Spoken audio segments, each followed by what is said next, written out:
So notice what just came into the mail. Literally, the first check ever from YouTube. You guys probably know this. I'm not a YouTuber. I don't really make money off YouTube videos. The whole purpose of this is more clicks, visibility, reach, and because I enjoy doing it. But today in this video, I want to be able to reveal to you what we actually did to generate our first monthly paycheck from YouTube of $10,777.54. If you are somebody that's always wanted to monetize off YouTube by sharing what it is that you know, your knowledge, your life experience, your passion in a way that's fulfilling, that's actually profitable, be sure to watch this entire thing so that you'll have exact clarity on what it is that you need to be doing from my mistakes. Because let's face it, even though this is the first check, it has taken us a really long time to get here. So let's begin.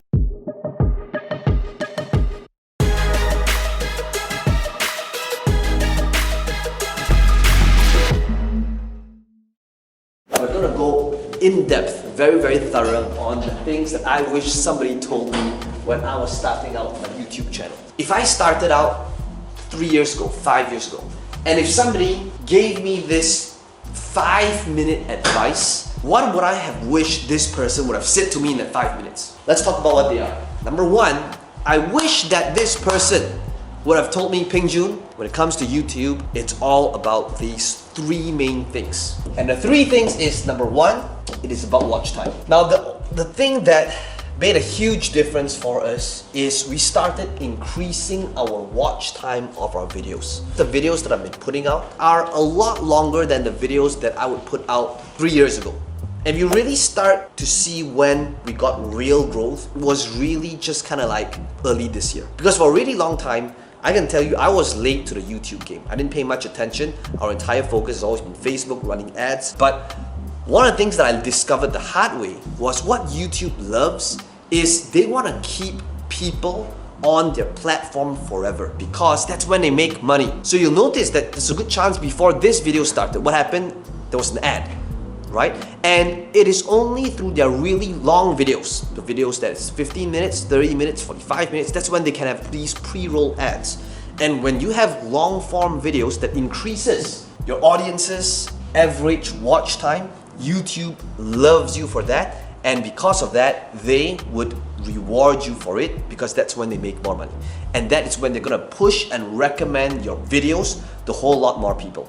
So I wish that somebody would have told me, Peng Joon, YouTube is not Facebook.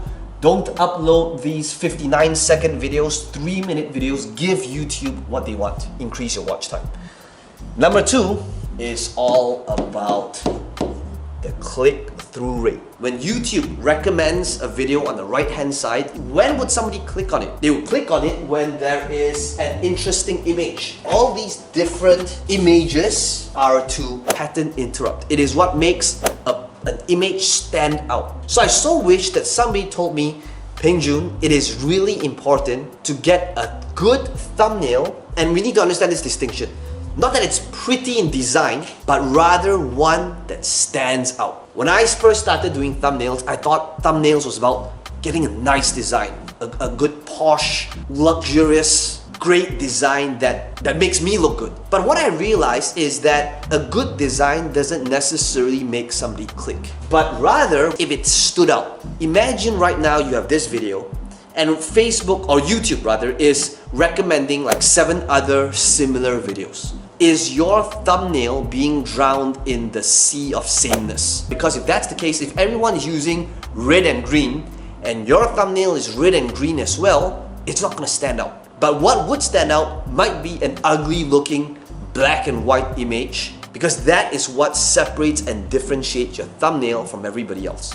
So that's number 2. I so wish somebody told me, Peng Joon, rule of thumb for the thumbnail is large image of your face. You'll see the screen over there. So that screen over there, the green screen, if you take a look at this very section, this is literally when I don't know what to do in my thumbnail. I'm looking at this and I'm saying, okay, should my thumbnail be like, or should it be like the serious one, or is it like the one thing, right? 5 things, right? How to make money off your laptop. These poses are literally for thumbnails.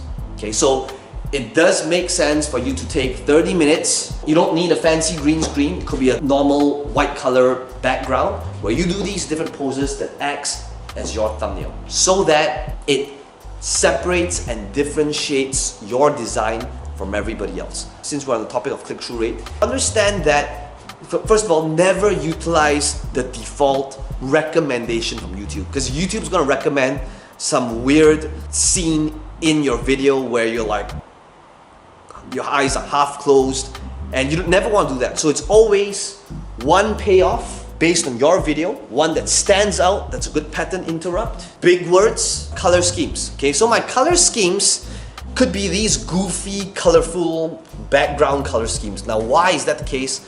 Again, it might not look great for branding, but it is what makes it stand out to have a high click-through rate. And finally, number 3, YouTube will push your videos further when you have good retention. How long are you keeping the people engaged, staying on your video? So notice, what do I do for retention? I did it the same way I started off this video. I gave you some sort of hook holding on to the check. How I made my first $10,000 month, my first paycheck on YouTube, and what it is that I did to get there. So notice, that's the hook, that's the benefit, that's the payoff. How can you start off your videos the same way so that people now understand the result that you're gonna help them generate by watching that video? Then notice what I did in the same video. When I started this video, I talked about the payoff. I said something along the lines of, and if you stay till the end, you'll be able to avoid the main mistakes that I made on YouTube that's gonna save you like a decade of pain. Right? Now, I can't remember exactly what I said, but I gave you a reason to watch till the end. Now, why am I constantly selling you to stay till end? That's retention. And that's what you need to be doing. In your videos, are you setting your expectation? Are you selling them on why they should stay till the end? So, type of languaging that you could be using is, if you stay till the end, these are the kind of mistakes you avoid. If you stay till the end, here's what you're gonna get. This is how much money you'll make. This is how much money you'll save. Right? So that is basically retention. And when we started really thinking about, is this increasing our watch time? Is this giving a good click-through rate? Is this keeping our audiences staying on the video, watching it and going to end? That's when things started to change. And if you take a look at our growth chart, you'll see that there's this hockey stick growth, exponential growth, and it's really because of these 3 things that my team is constantly thinking about. They're constantly thinking about the watch time, they're thinking about the thumbnails, they're thinking about the fonts, the background image, the color scheme. It's all for these 3 things. Okay, that brings us to number 2. Oh man, and number 2 is huge. To create videos that is keyword rich. You see, one of the things that I love doing is I love seeing people who are successful in a specific result, and I like to reverse engineer what it is that they do. If you take a look at the top YouTubers, they actually don't do this. If you take a look at whether it's Mr. Beast or PewDiePie, people with like 100 million followers or 50 million followers or 10 million followers, you're gonna realize that they don't create videos where the topic is based upon search. It's not based upon specific keyword. I thought starting out, oh, I want to be able to get a huge following. What are these people of huge followings doing? They're creating videos which is just talking about anything that's interesting to watch, but it doesn't have any search value. But I realized that the initial build-up for anyone that's starting out a channel, they need to create topics, titles that is based upon what people are searching for on Google. Because that's how you initially get discovered, based upon these few different premises, which is how my team and I brainstorm different angles. Okay, so the first one is like a tutorial-based video. So you notice like this setup over here, right? You've watched them where I'm sitting over here, where I have my laptop over here, and I'm literally going into my laptop and I'm showing you something that's hands-on how that thing is done. Now, how can you do that for your market? It could be baking a cake, it could be playing golf, but now it's tutorial-based, but it's keyword-rich. So it's usually things like how to, right? How to set up your Facebook ads campaign in 2020, right? Because that, again, is what people are searching for. And what if you could create content rather than trying to predict or guess or hope and pray what it is that they're searching for? You now create content based on searchability. Search on Google, search on YouTube, so that if it's optimized the right way, Google recommends your video when they're searching for it.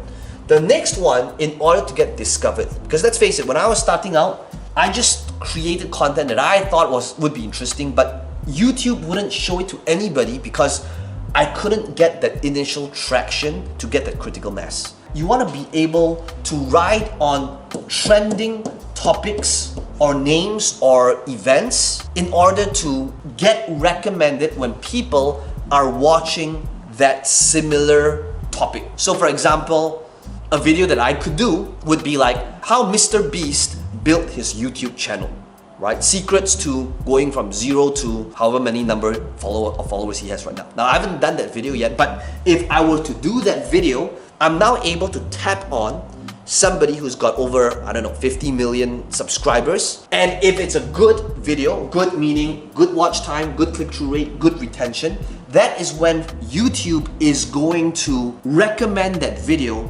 to people watching that related video. Or like what I just did, based on a specific person. Let's say I'm into personal development and Tony Robbins. I could say, you know, I tried Tony Robbins' priming process for 2 weeks. Here's what happened.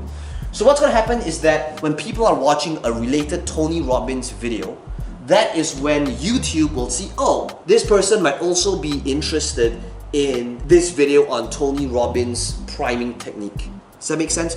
Some of you could be saying, well, Peng Joon, that's not true. PewDiePie and Casey Neistat and Mr. Beast, they don't have any keyword-rich videos. That's right. And what I'm trying to say is when you have that initial following, Mr. Beast could come up with a video that says, I counted from 0 to 1 million. And that video would probably have 100 million views. And he probably, for all you know, he probably has a video something along those lines. Right? And people will still watch it. Why? Because when you have that critical mass, you could come up with anything. PewDiePie could say, I read 10,000 names from Yellow Pages, and that video is gonna get him over 1 million views. Again, it's not keyword rich, but you can only do whatever it is that you want after you built up that critical mass.